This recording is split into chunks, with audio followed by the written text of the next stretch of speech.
Topic है द्रव्य। हम बात कर रहे हैं द्रव्य। लास्ट क्लास में जैसे लास्ट हमने जो इसे देखा पहले वो था इंट्रोडक्शन। अब बात करेंगे द्रव्य की। ठीक है। द्रव्य जो है, सबसे पहले इसके इंट्रोडक्शन देखते हैं द्रव्य में हमें पढ़ना क्या है। तो सबसे पहले है जैसे व्युत्पत्ति, द्रव्य की व्युत्पत्ति। उसके बाद उसकी निरुक्ति, what is the definition of dravya we can say. लक्षण, पंचभौतिक तत्व एंड क्लासिफिकेशन ऑफ द्रव्य। भी द्रव्य को किस किस बेसिस पे हमने क्लासिफाई किया है, लाइक उत्पत्ति भेद, योनि भेद, प्रयोग भेद, प्रभाव भेद, दोष क्रम भेद, रस भेद, कर्म भेद। ठीक है, ये अलग अलग जो है वो क्लासिफिकेशन दिए हुए हैं आचार्य के अकॉर्डिंग, चाणक्य के अकॉर्डिंग, सुश्रुत के अकॉर्डिंग। ठीक है, जहाँ अग्र महाकषाय अलग अलग चीजों में द्रव्य को बांटा गया, बहुत सारे द्रव्य हम पढ़ते हैं। तो इसमें हम सबसे पहले स्टार्ट करते हैं द्रव्य की व्युत्पत्ति। ठीक है, ये फर्स्ट टॉपिक है हमारा, द्रव्य की व्युत्पत्ति। ठीक है, व्युत्पत्ति होती क्या है, देखो द्रव्य की व्युत्पत्ति क्या है। ध्रुवगतो धातु, ध्रुवगतो धातु प्लस यत प्रत्यय। मतलब ध्रुवगतो धातु और यत प्रत्यय का जब मिलन होता है तब द्रव्य शब्द की व्युत्पत्ति होती है। तो व्युत्पत्ति मतलब किसी के शब्द का अर्थ जानना। ठीक है, तो ध्रुवगतो धातु प्लस यत प्रत्यय। अब इसका मतलब क्या है, तो ध्रुवगतो धातु का अर्थ होता है ज्ञान। ठीक है, तो ध्रुवगतो धातु का क्या मतलब है, इसका अर्थ हो गया ज्ञान, गमन, प्राप्ति या फिर गति वाचक। तो ये चार वर्ड यहाँ पे दिए हुए हैं कि ध्रुवगत धातु का मतलब क्या है, किसी भी एक कोई भी चीज आपके पास है, आप कोई भी ड्रग यूज कर रहे हो तो उसके बारे में ज्ञान, तो वो द्रव्य क्या है, अपनी नॉलेज। उस कोई भी हर्ब है, कोई भी प्लांट है, या कोई भी अपन द्रव्य ले रहे हैं, चाहे वो प्लांट से ऑब्टेन्ड है या जो नेचुरल ऑब्टेन्ड है, तो उसका जो ज्ञान है वो द्रव्य है, गमन, प्राप्ति। ठीक है। अब बात करते हैं निरुक्ति। निरुक्ति क्या बोलती है, देखो इसकी निरुक्ति बोलती है द्रवति गच्छति परिणाम इति द्रव्यम।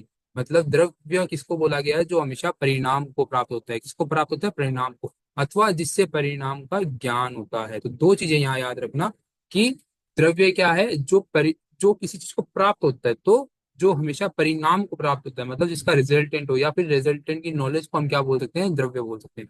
अब आती है ये जो है चरक संहिता सूत्र स्थान का जो श्लोक है, सूत्र स्थान के अध्याय पहले का श्लोक है, तुमने फर्स्ट ईयर में पढ़ा भी होगा। यत्र आश्रिता कर्म गुणा कारणम समवाय यत् तद द्रव्यम।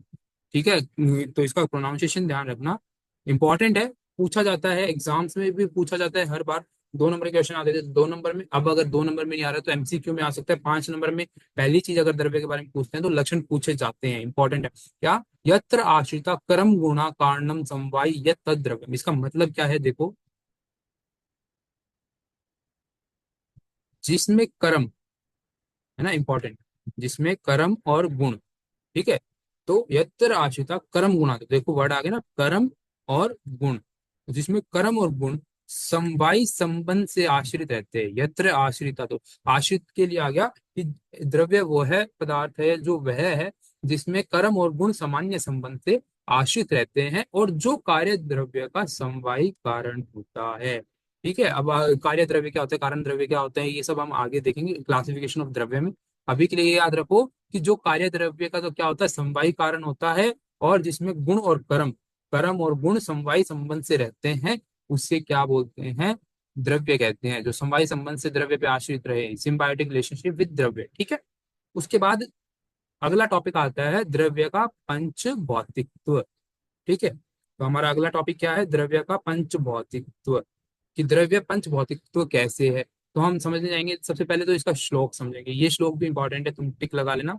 ठीक है, ये भी याद करना है, पूछा जाता है एग्जाम में। इह ही द्रव्यम पंचभूतात्मकम तस्य अधिष्ठानम पृथ्वी योनिरुद्धकम ख अनिलानल समवाय निवृत्ते विशेषो उत्कर्षेण तु व्यपदेश। मतलब क्या बोल रहा है कि यह ही द्रव्यम, जो यह द्रव्य है वो पंचभूतात्मकम है। देखो आगे लिखा भी हुआ है इसमें। ठीक है, यह ही द्रव्यम पंचभूतात्मकम, मतलब सभी द्रव्य पंचभूतात्मक माने गए हैं, यानी कि सभी द्रव्य की उत्पत्ति किससे हुई है, पंच महाभूत से। ठीक है, अब क्या बोल रहा है, तस्य अधिष्ठानाम पृथ्वी।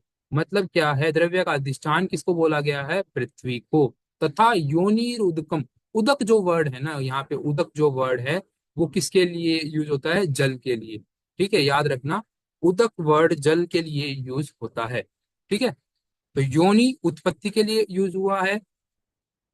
योनि का अगर हम बात करें तो योनि वर्ड यूज हुआ है उत्पत्ति के लिए, और जो उदक वर्ड है वो यूज हुआ है जल के लिए। तो इसका अधिष्ठान तो जिस जो है वो क्या हो गया, पृथ्वी। और जो इसका उत्पत्ति स्थान है वो क्या हो गया, जल। फिर ख अनिल, अनल मतलब ख मतलब आकाश, अनल मतलब वायु। ठीक है, तो क्या बोल रहा है, आकाश वायु और अग्नि के समान समवाय संबंध से द्रव्य की उत्पत्ति होती है। मतलब उत्पत्ति का कारण तो जल को बता दिया, लेकिन जो बचे हुए महाभूत है आकाश वायु ख अनिल अनल, मतलब आकाश वायु और अग्नि, ये समवाय निवृत्ति मतलब जो द्रव्य की उत्पत्ति में होते हैं वो क्या होते हैं, सहायक होते हैं। उसके व्याप्तेश यानी कि नामकरण, देखो उत्कर्षेन तु व्यपदेश मतलब उसके नामांकरण में पृथ्वी जलीय वायु अग्नि अथवा आकाशमत कहा गया है। मतलब द्रव्य का कोई नामांकरण करते हैं तो वो इनके सहायता से ही होता है, पंच महाभूतों से ही होता है। ठीक है, उसका नामांकरण है जो वो, या निरूपण जिसे हम कह रहे हैं, जो उसकी उत्पत्ति है वो पंच महाभूतात्मक हो गई। ठीक है, उसके बाद आता है संयोग पाक काठिन्य में कारण। मतलब किसी भी द्रव्य की हम बात करते हैं कि वो उसके जो अग्नि वायु आकाश महाभूत है वो कर क्या रहे हैं, तो देखो यहाँ दिया हुआ है संयोग, किसी चीज का संयोग कर रहे हो, कोई भी द्रव्य है उसका पाक हो रहा है या काठिन्य आ रही है, वो किसके कारण आ रही है, अग्नि महाभूत के कारण। ठीक है, अब बोला कोई द्रव्य जो उधर अधः और तिर्यक विस्तार में कारण है, मतलब गमन कर रहा है उधर उधर अधर, ये तुम समझ रहे हो, डायरेक्शन तिर्यक यानी कि ऑब्लिक। ठीक है, रिक्तता व स्वरूप उत्पत्ति में कारण कौन है, आकाश। तो ये तीन चीजें तुम्हें याद रखनी है कि अग्नि वायु और आकाश, ये तीन चीजें क्या क्या करती है। तो अग्नि जो करती है वो संयोग करती है, पाक करती है और काठिन्य करती है। और जो गमन है विस्तार का कारण है, चाहे वो उधर दिशा में हो, अधय हो, तिर्यक हो, वो वायु करती है। और जो रिक्तता या स्वर उत्पत्ति, स्वर उत्पत्ति, जो स्वरूप उत्पत्ति किसी चीज का स्वरूप उत्पन्न कर रहा है, वो कौन करता है, आकाश करता है। ठीक है, फिर इसके बाद एक और पॉइंट आता है, देखो ये नोट डाल के एक पॉइंट लिखा हुआ है, पंच पंचीकरण। ठीक है, द्रव्य का पंच पंचीकरण। ठीक है, तो कैसे पांचों महाभूतों को उसमें बांटा गया है, या फिर कैसे अपन बोलेंगे कि किसी महाभूत में कौन सा महाभूत डोमिनेंट है या कुछ। ठीक है, तो देखो, द्विधा विधाय च एकम चतुर्धा प्रथम पुण्य स्वस्वेते द्वितीय अंश योजनात् पंच पंच ते। ठीक है, अब इसका श्लोक का तुम मतलब समझना, देखो पहले नीचे वाला समझते हैं फिर तुम्हें श्लोक का मतलब समझ आएगा कि प्रत्येक महाभूत में। ठीक है, प्रत्येक महाभूत इन द सेंस ले लो तुमने,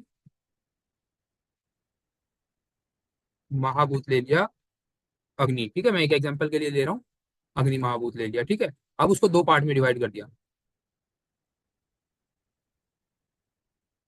1/2 पार्ट में। ठीक है, यहाँ डिवाइड कर दिया।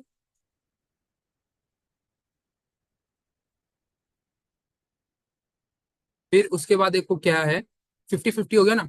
अब फर्दर जो 50% है उसको फर्दर फिर डिवाइड किया हुआ है, A1 A2 A3 A4, ये क्या हो गया, 12.5% ईच ऑफ देम, मतलब 50/4, तो 12.5% हो गए।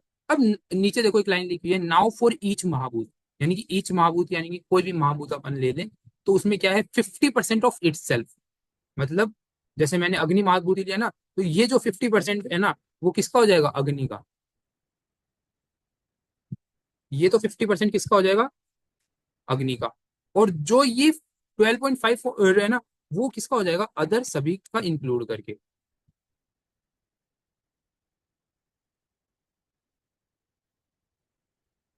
ये अदर्स हो गए। ठीक है, तो क्या बोल रहा है, एक महाभूत में सभी महाभूतों की उपस्थिति होती है, जिसमें 50% वो खुद होता है, बाकी जो 50% है वो बाकी महाभूत होते हैं। ठीक है, इस प्रकार प्रत्येक द्रव्य पंच महाभूतों से युक्त होता है। तो तुम्हें क्या याद रखना है, इस प्रकार प्रत्येक द्रव्य किससे युक्त होता है, पंच महाभूतों से युक्त होता है। ठीक है, तो अब श्लोक को समझते हैं। द्विधा विधाय च एकम चतुर्धा प्रथम पुण्य स्वश्वेता द्वितीय अंश योजना पंच पंचेत है। पंच पंचेत मतलब ये देखो लिखा हुआ है इसमें, द्विधा विधाय च एकम मतलब एक एक करके, चतुर्धा प्रथम पुण्य मतलब जो प्रथम है, जो वो पहला है वह स्वश्वेत है, मतलब उसका खुद का।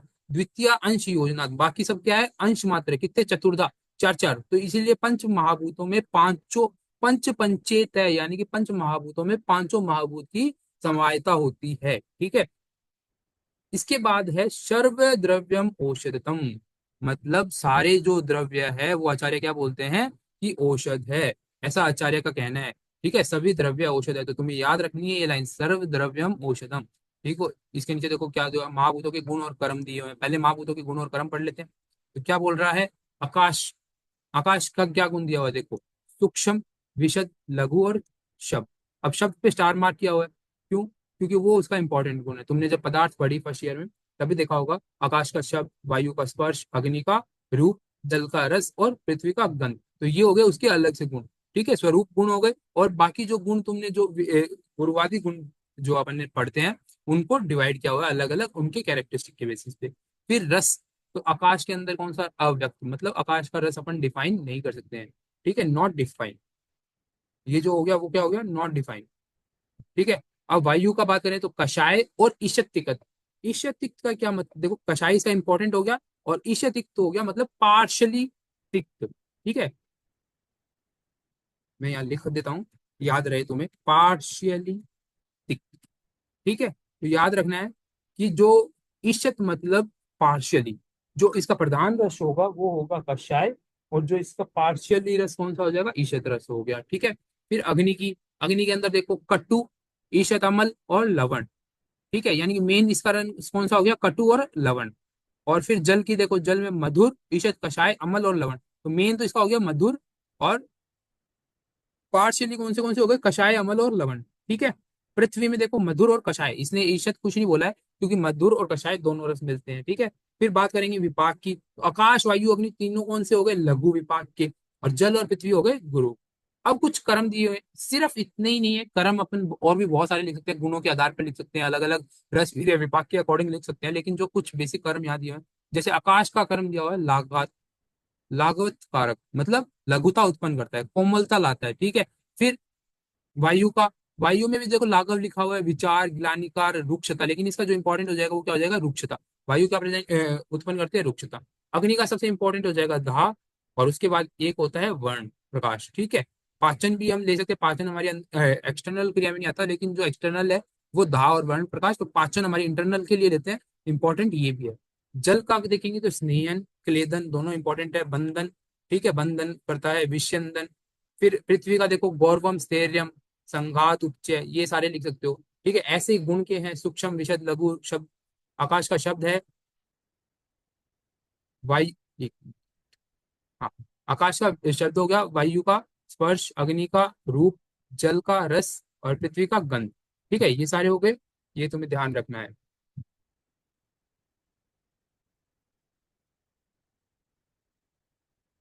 फिर नेक्स्ट, अब देखो यहाँ पे दिया हुआ है, मैंने स्टार लिखा हुआ है कि स्टार मार्क का मतलब क्या है, प्रधान गुण। तो वही मैंने तुम्हें बताया। अब बात कर रहे हैं अपन, जो मैंने यहाँ स्टार्ट किया, देखो ये पॉइंट मैंने लिखा ना, बीच में तो अपन गुणों के, महाभूतों के गुणों की बात करने लगे, लेकिन जो मेन पॉइंट अपन ने स्टार्ट किया, सर्व द्रव्यम औषधत्वम, मतलब सभी द्रव्य क्या है, औषध। उसी को एक्सप्लेन करने के लिए चरक संहिता सूत्र सांख्य के अध्याय 26 में एक श्लोक लिखा हुआ है। ठीक है, तुम्हें ये श्लोक याद होता है तो बहुत अच्छी बात है, क्योंकि एक इंपॉर्टेंट श्लोक है, पढ़ने में आसान है, इतना मुश्किल नहीं है। लेकिन अगर याद नहीं होता है तो हम इसकी हिंदी भी समझेंगे। इंपॉर्टेंट ये है कि तुम्हें ये चीज समझ आनी चाहिए। तो क्या लिखा हुआ है देखो, मैं पहले तुम्हें श्लोक पढ़ के बताता हूँ। न तो केवलम गुण प्रभावादेव द्रव्याणि कामुकानि यवन्ति भवन्ति, द्रव्याणि ही द्रव्य प्रभावात्, गुण प्रभावात् द्रव्य गुण प्रभावश्च, तस्मै तस्मिन् काले तत्तद् अधिकरणं मासान्ते ता ता च युक्तिमर्थं च तम तमै प्रवे, यत् कुर्वन्ति तत् कर्म येन कुर्वन्ति तद् वीर्यं, यत्र कुर्वन्ति तद् अधिकरणं, यदा कुर्वन्ति स काल, यथा कुर्वन्ति स उपाय, यत् साधयन्ति तत् फलम्। अब तुम सोच रहे होगे कि ये क्या है क्या नहीं, ये श्लोक हम देखते हैं। देखो मैं बताता हूँ तुम्हें क्या इसका मतलब क्या है। देखो ये है द्रव्य की कार्य प्रणाली, कि कैसे किसी द्रव्य को काम करना है। तो देखो मैंने तुम्हें बताया था स्टार्टिंग में, यत्र आश्रिता कर्म गुणा कारणम समवाय यत्र द्रव्यम, मतलब कर्म और गुण किसमें समवाय आश्रित है, द्रव्य में। तो देखो क्या लिख रहे हैं, द्रव्य केवल गुण प्रभाव से ही कार्य करने वाला नहीं होता है। मतलब द्रव्य सिर्फ किस पे डिपेंड नहीं करता है, गुण पे। ठीक है। फिर किंतु द्रव्य प्रभाव से, गुण प्रभाव से और द्रव्य गुण प्रभाव से कार्य करने वाला होता है। मतलब ये क्या बोल रहे हैं, सिर्फ गुण प्रभाव से काम नहीं करता वो, गुण प्रभाव, द्रव्य गुण प्रभाव और द्रव्य प्रभाव, इन तीनों से कार्य करता है। अब श्लोक में ये चीज मैं तुम्हें दिखाता हूँ, न तू केवलम गुण प्रभावादेव, मतलब केवल गुण प्रभाव से कार्य नहीं करता, द्रव्याणि कामुकानि भवंती, मतलब द्रव्य की कामुकता जो कार्य करने की प्रणाली है वो केवल गुण प्रभाव पे डिपेंड नहीं करती, द्रव्याणि ही द्रव्य प्रभावाद, मतलब द्रव्य प्रभाव पे डिपेंड करेगी, गुण प्रभावात पे डिपेंड करेगी, और द्रव्य गुण प्रभावश्च, इस पे भी डिपेंड करेगी। फिर द्रव्य भिन्न भिन्न काल में भिन्न भिन्न अधिकरण को प्राप्त होकर भिन्न भिन्न युक्ति या प्रयोजन के अनुसार जो कार्य करते हैं उसे कर्म कहते हैं। तो द्रव्य का कर्म किसको बोलते हैं? जो भिन्न भिन्न काल यानी कि अलग अलग कालों में अलग अलग अधिकरण को प्राप्त होकर, मतलब अलग अलग डेफिनेशन को प्राप्त होकर अधिकरण को, मतलब उसके ये जो अधिकरण है उसके कार्य प्रणाली है उसको प्राप्त होकर भिन्न भिन्न युक्ति यानी कि उसकी अलग अलग स्ट्रेटेजी से जो कार्य करता है, मतलब जो द्रव्य मान लो तिक्त है तो वो अपना तिक्त का अलग कर्म होगा, मधुर है मधुर का अलग कार्य होगा, लघु है लघु का अलग होगा, गुण रुक्ष द्रव्य है तो रुक्ष का अलग कार्य होगा। तो वो अपने अपने युक्ति और प्रयोजन के अनुसार जो कार्य करते हैं उसे कर्म कहते हैं। इसीलिए यहाँ लिखा हुआ है तस्मै तस्मिन काले, यानी कि अलग अलग भिन्न भिन्न काल में तत्तद्य अधिकरणम, मतलब अधिकरण कर कर ता च युक्ति अर्थम, युक्ति के अर्थ से, ठीक है, च तम तमी भी प्रत्यय यत कुर्वन्ति तत् कर्म, तो उसको क्या बोला गया है? कर्म कहा गया है। जिसके द्वारा कार्य करते हैं, ठीक है, जो कार्य किया है उसे कर्म कहा है। अब ये याद रखना, येन कुर्वन्ति तद वीर्यम, मतलब जिसके द्वारा कार्य किया जाता है, यानी कि वो पावर या वो शक्ति जिसके द्वारा कार्य किया जाता है उसे वीर्य कहते हैं। और जहां कार्य करते हैं उसे अधिकरण, और जब कार्य करते हैं उसे काल। तो मैंने काल तो तुम्हें बता ही दिया, और अधिकरण को देखो इसने और क्लासिफाई कर दिया। जहां कार्य करते हैं उसे अधिकरण कहते हैं। अधिकरण को एक तरीके से तुम लिख सकते हो, it is the place where we are working, ठीक है, ये क्या हो गया? प्लेस, ठीक है, तो अधिकरण हो गया प्लेस। उसके बाद देखो, जिस प्रकार कार्य करते हैं उसे उपाय, और जिस कार्य को सिद्ध करते हैं उसे फल कहते हैं, ठीक है। तो ये लिखा हुआ यहाँ पे, यत् कुर्वन्ति तद्य अधिकरणम यदा कुर्वन्ति स काल तथा कुर्वन्ति स उपाय यत् साध्यति तत्फलम, मतलब यत् कुर्वन्ति तद अधिकरणम, जहाँ कार्य किया उसे अधिकरण, यदा कुर्वन्ति स काल, मतलब जो कार्य किया जिस टाइम पे किया उसे काल, यथा कुर्वन्ति स उपाय यानी कि जिस प्रकार कार्य किया उसे उपाय, और यत साध्यंति तत्फलम, मतलब उसको सिद्धि को प्राप्त करते हुए जो हमें मिला वो क्या हो गया? उसका फल, ठीक है। अब क्या बोल रहे हैं? यदि कार्य हेतु शक्ति द्रव्य की हो तो वह प्रभाव कहलाता है, और यदि शक्ति गुण की हो तो वह वीर्य कहलाता है। मतलब क्या है? इस लाइन का मतलब समझना तुम। इस लाइन का मतलब ये है, वीर्य और प्रभाव में एक तरीके से ये अंतर बता रहा है, ठीक है। वीर्य क्या है और प्रभाव क्या है, ठीक है। वीर्य को समझने जाएंगे तो वीर्य वो है जो गुण की शक्ति से कार्य करता है, और प्रभाव वो है जो द्रव्य की शक्ति से कार्य करता है। तो दोनों अलग अलग है। जो गुण की शक्ति से कार्य करेगा वो वीर्य, और जो प्रभाव की, जो द्रव्य की शक्ति से कार्य करेगा वो क्या कहलाएगा? प्रभाव, ठीक है। अब इसका एक एग्जाम्पल दिया हुआ है, देखो, द्रव्य प्रभावाद, मतलब जो द्रव्य से कार्य कर रहा है वो, जो द्रव्य से कार्य कर रहा है वो है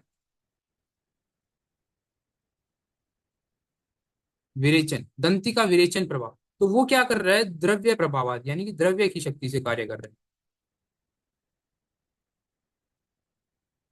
तो द्रव्य की शक्ति से कार्य कर रहा है वो क्या हो गया?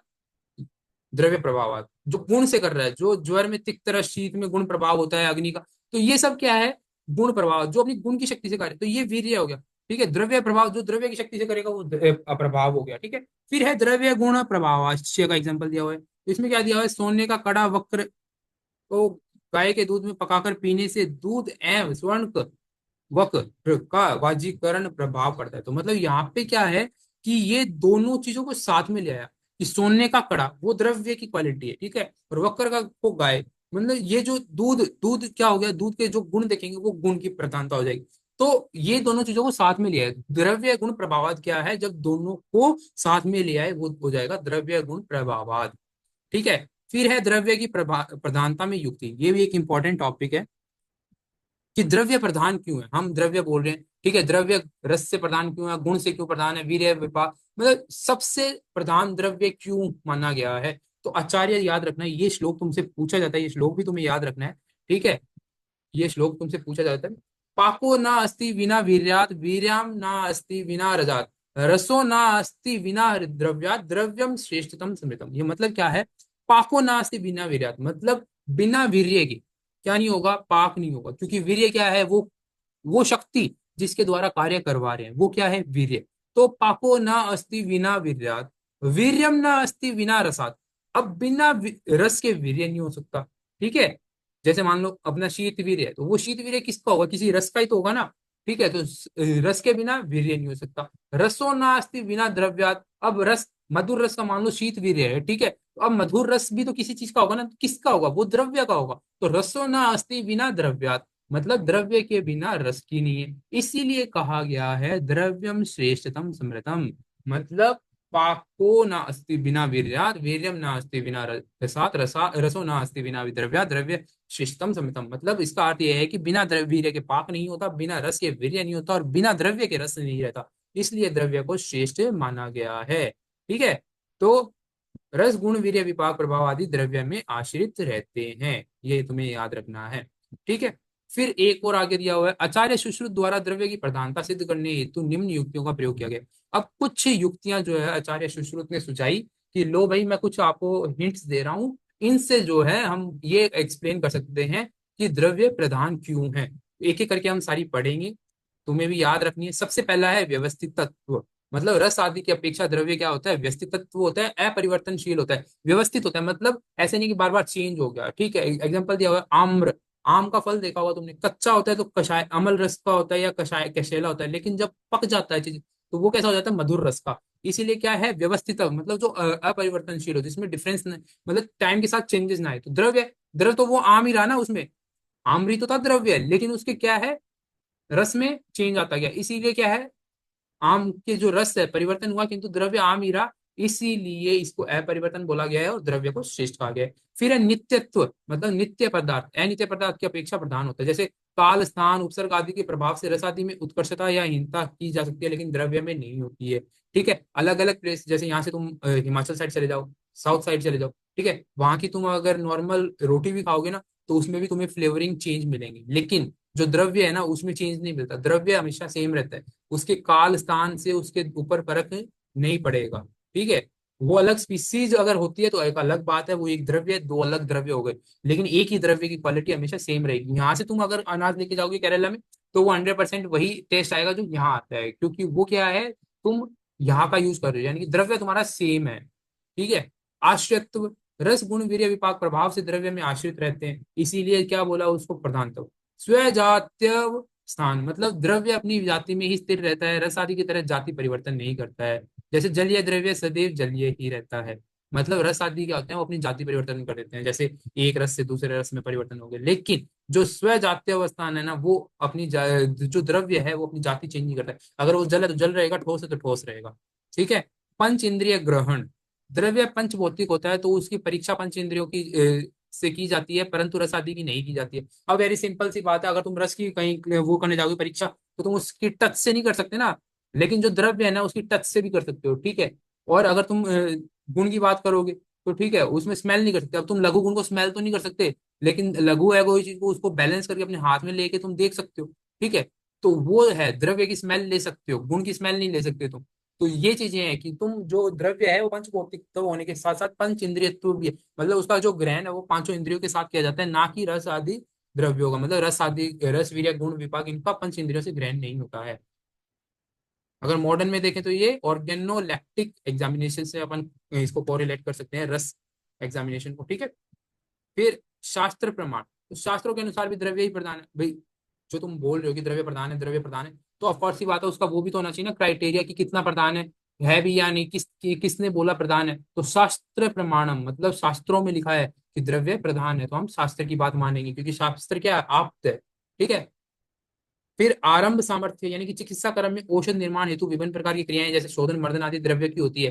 ठीक है, तो अब कोई भी चिकित्सा की जा रही है तो उसके लिए जो हम फॉर्मुलेशन बना रहे हैं या कोई टैबलेट बना रहे हैं, तो वो सब क्या है, द्रव्य की बनती है, ना कि किसी रस की या फिर गुण की, वीर्य की या विपाक की। ठीक है, कर्मोपेक्षित, मतलब द्रव्य की स्थिति या कर्म अनुसार उसके रस गुण वीर्य विपाक की स्थिति में परिवर्तन हो जाता है, किंतु द्रव्य अपरिवर्तन रहता है, अतः द्रव्य प्रधान है। फिर एकेश साध्यत्व, द्रव्य के अनेक प्रयोजन होते हैं, अतः एक देश अर्थात एक प्रयोजन से रोग की चिकित्सा की जाती है, किंतु रसादी अवयव रहित होते हैं, अतः उनमें एक ही साध्यत्व नहीं होता है। मतलब क्या हो रहा है कि एक सिंपल सी बात है, एक तुम तुलसी का पौधा ले लो या फिर नीम का या फिर किसी और चीज का, गिलोय का पौधा ले लो, ठीक है। तो उसके अलग अलग मतलब कोई भी प्लांट है या कोई कुछ चीज है ना, तो उसके अपन क्या करते हैं, उसकी रूट से अलग ट्रीटमेंट होता है, उसके स्टेम से अलग ट्रीटमेंट होता है, उसके लीव से अलग ट्रीटमेंट होता है, उसके फ्रूट से अलग ट्रीटमेंट हो रहा है, उसके बीज से अलग ट्रीटमेंट हो रहा है, ठीक है। तो उसके अलग अलग हम यूज कर सकते हैं, ठीक है। तो वो एक केश यानी कि उसके एक अंश को हम यूज कर रहे हैं। लेकिन जो रस होता है ना, रस हो गया, गुण हो गया, वीर्य विपाक, ये क्या होता है कि अवयव होते हैं, वो अंदर मिले होते हैं, तो उनका एक अंश हम यूज नहीं कर सकते हैं, ठीक है। इसके एग्जांपल दिया हुआ देखो, स्नोई के क्षीर का प्रयोग जीआईटी डिसऑर्डर में होता है और विरेचन में होता है, लेकिन उसके पत्र, मूल व कांड का भी प्रयोग होता है अलग डिसीज में, ठीक है। अब ये तो हो गई सुश्रुत के अकॉर्डिंग। यहाँ देख लेना, टोटल 9 हमने जो देखे, ये इंपॉर्टेंट है, पूछी जाती है कि सुश्रुत के अकॉर्डिंग कितने युक्ति दी गई है, ठीक है। तो टोटल 9। अब एक आचार्य है नागार्जुन, ठीक है। तो आचार्य नागार्जुन ने है ना द्रव्य की प्रधानता बताते हुए 3 युक्तियां और दी है। वो कौन सी है वो हम देखते हैं। तरतम योगानुपलब्धि। तरतम, तरतम, तरतम का मतलब समझना, मधुरतम, मधुरतर, मतलब जैसे हम बोलते हैं ना बेस्ट, बेस्टेस्ट, है ना, या फिर गुड, बेटर, बेटरेस्ट, मतलब जो अपन प्रोवर्ब्स लगाते हैं, जो बाद में वर्ड्स लगाते हैं ना, उसकी क्वालिटी को बताने की। वैसे ही है कि पहले मधुर था, फिर मधुरतम हुआ, फिर मधुरतर, मतलब थोड़ा अच्छा मीठा, फिर और मीठा, और मधुरता यानी कि अधिक अत्यधिक मीठा हो गया। तो रस आदि में तरतम भेद से मधुरतम, मधुरतर आदि गुण पाए जाते हैं, किंतु द्रव्य में नहीं पाए जाते हैं। यानी कि द्रव्य कभी हल्का अच्छा द्रव्य, बहुत अच्छा द्रव्य क्लासिफाई नहीं होता है। द्रव्य द्रव्य ही होता है, इसीलिए हम ऐसे बोल सकते हैं। अब अपन को बोले कि तुम्हें चिकित्सा करनी है, तुम्हें गुगलू लेना है, अब तुम बोलोगे गुगलुत्तर, गुगलुत्तम, ऐसे नहीं होता है। गुगलू लेना है, गुगलू द्रव्य है, गुगलू ही लेंगे, ठीक है। अगर तुम ये सोचने बैठ जाओगे तम ले या तर ले, तो फिर तो हो गया ट्रीटमेंट। तो इसीलिए द्रव्य को प्रधान बोला गया है। फिर विकल्प सामर्थ्य, तो द्रव्य की अनेक कल्पना संभव होती है, ठीक है। कोई भी द्रव्य है, गुगलू ले लिया, गुगलू को तुम वटी के रूप में ले सकते हो, ठीक है। गुगलू का चूर्ण बना के ले सकते हो, ठीक है। गुगलू चबा के खा सकते हो, ठीक है। कुछ ऐसे हैं जिनका कल्क बनता है, कुछ का क्वाथ बनता है, ठीक है। कुछ की पिष्टी बनती है, ठीक है। अलग अलग फॉर्मुलेशन, पांट, ठीक है, शीत। तो ये अलग अलग फॉर्मुलेशन है जो हम अलग अलग तरीके से द्रव्य को यूज करते हैं। अब मान लो किसी को वटी नहीं ली जाती है, कोई टैबलेट नहीं निकल सकता, तो अपन क्या करेंगे, उसको चूर्ण बना के दे देंगे। चूर्ण भी नहीं लिया जा रहा, ठीक है, घोल के दे दिया, क्वाथ बना के दे दिया, ठीक है, वो भी नहीं लिया जा रहा, लेप बना के खिला दिया, ठीक है, वो भी नहीं हो रहा, हो सकता है उसकी डिजीज लेप लगाने से सही हो जाती है, तो लेप दे दिया, ठीक है। तो अलग अलग क्राइटेरिया है, अलग अलग तरीके हैं, हम जो द्रव्य को एज ए ट्रीटमेंट यूज कर सकते हैं, लेकिन जो रस आदि ये सब है, इनके हम यूज नहीं कर सकते। फिर है प्रतिघात सामर्थ्य। द्रव्य मूर्तिमान होने के कारण स्थान घेरता है, अतः एक स्थान पर केवल एक ही द्रव्य की उपस्थिति संभव है। प्रतिघात सामर्थ्य मतलब एक स्थान पर अगर मान लो मैं तुम्हें पढ़ा रहा हूँ, ठीक है, अगर किसी टेबल पर बैठ के मान लो मैं अभी तुम्हें पढ़ा रहा हूँ, मेरे सामने मेरा लैपटॉप है, मेरी बुक है, ठीक है, ये रखी हुई है, तो वो मेरे द्रव्य है, मैं पढ़ा रहा हूँ तुम्हें। तो अब जिस वक्त वो मेरे सामने टेबल पे रखे हुए हैं ना, उस वक्त मैं क्या कोई और चीज मेरे सामने रख सकता हूँ? नहीं रख सकता। तो वैसे ही द्रव्य के लिए बोला गया है कि जब एक द्रव्य प्रेजेंट है, वो अपना काम करेगा, तो उसकी जगह हम दूसरा द्रव्य नहीं ले सकते, लेकिन एक ही द्रव्य के अंदर हम अलग अलग रस बता सकते हैं, अलग अलग गुण बता सकते हैं, अलग अलग वीर्य विभाग, on depend on the situation हम बता सकते हैं। जैसे आंवले का इसमें एग्जांपल दिया है, तो आंवला क्या है, पंच रस युक्त, यानी कि एक उसमें एक केवल लवण रस नहीं होते, बाकी सारे मधुर, अम्ल, कटु, तिक्त सारे रस उसमें पाए जाते हैं। तो पंच रस यानी कि पांचों रस यानी कि उसमें प्रेजेंट है, लेकिन द्रव्य कितना है, एक ही। या इसीलिए बोला है, किंतु रसादि गुण अमूर्तमान होने के कारण एक ही द्रव्य में एक से अधिक उपस्थित रह सकते हैं। ये हो गया द्रव्य का प्रधानता। मतलब आज के हमने जो टॉपिक पढ़े, देखो यहाँ लिखते हैं अपन टॉपिक्स। तो हमने सबसे पहले पढ़ी व्युत्पत्ति। मैं ये इसलिए बता रहा हूँ ताकि तुम्हें याद रहे क्या क्या पढ़ना है। व्युत्पत्ति पढ़ी, फिर हमने पढ़ी निरुक्ति, ठीक है, और लक्षण। फिर नेक्स्ट आता है उसका पंच भौतिकत्व, ठीक है। फिर पंच पंचीकरण,